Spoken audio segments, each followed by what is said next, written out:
Hey everyone, and welcome back to the Encryption Edge. I'm your host, Surpi, and today we are stepping away from the long term quantum threat to discuss a very real, very present day security incident that shows just how fragile our digital trust system can be. This incident highlights a major vulnerability in a key part of the internet's infrastructure, and it's a perfect example of how a small crack can create a massive security risk.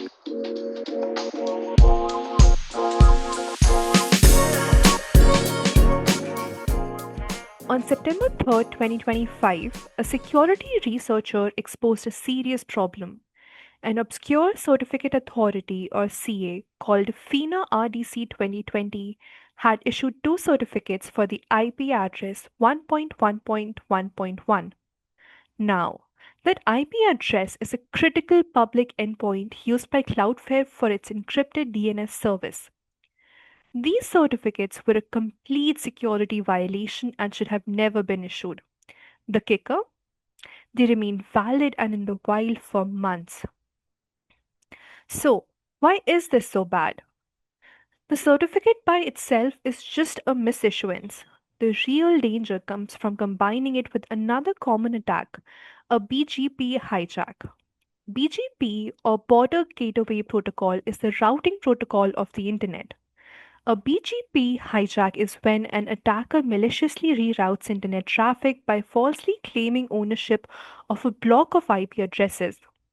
It's a common, often state sponsored occurrence. Imagine you're at a coffee shop and your traffic is suddenly rerouted by a BGP hijack. If you try to connect directly to 1.1.1.1 for encrypted DNS, your device checks the certificate to verify the server's identity. Because the attacker has a valid certificate, your browser sees it and says, "Yep, this is Cloudflare," when in fact it's a malicious server. The attacker can then decrypt your DNS queries, impersonate websites, and perform a full blown man in the middle attack on your secure web sessions. This allows them to silently proxy all of your traffic, steal session tokens, and even alter web pages as they load. It's the worst case scenario. Now, this incident has a specific and crucial scope. The risk is primarily for users of browsers and applications that rely on the Windows operating system's root store, like Microsoft Edge. This is where the trust asymmetry comes into play. Browsers like Google Chrome and Firefox, which manage their own independent root stores, do not trust this particular low volume CA. This points to a significant difference in how these companies approach trust. Microsoft's root store is much broader and more passive. It includes well over 100 CAs from dozens of countries, creating a vast and a very difficult to audit trust surface.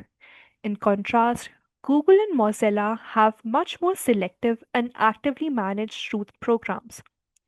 They require CAs to provide broad value to the internet community to even be considered. This asymmetry leaves millions of Edge and Windows users exposed to risks that others are protected from. And this isn't just an isolated incident.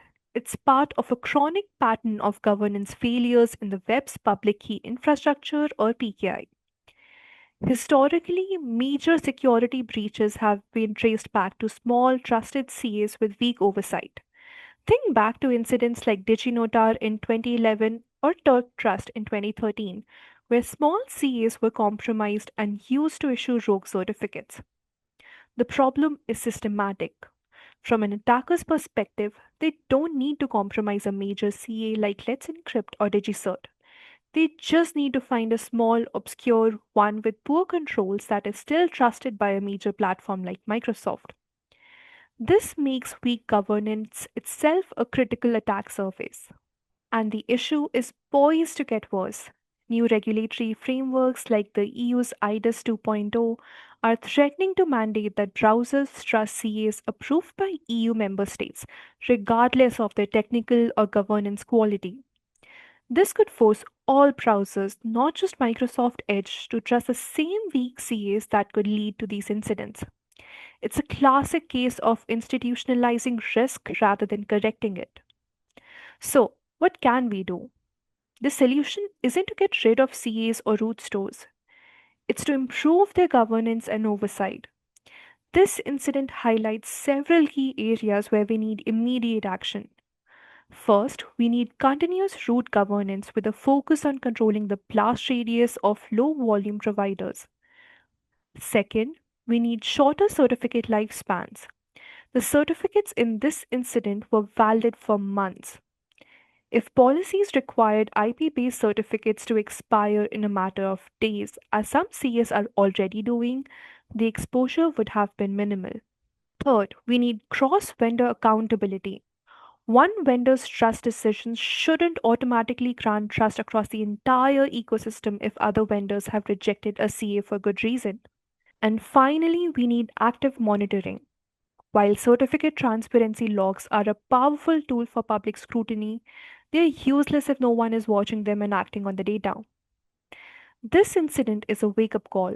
It shows that even as we prepare for the quantum threat of tomorrow, the fundamental security of the internet is still at risk from the governance failures of today. It's a reminder that we can't take our digital trust for granted. Don't let the conversation end here. Tell us what's on your mind. Is there a specific security threat you'd want us to cover? Or a recent development in encryption you'd like us to explain? Drop your suggestions in the comments below on YouTube or drop us an email at info@encryptionconsulting.com. Thanks for tuning in to the Encryption Edge, and we'll catch you on the next episode.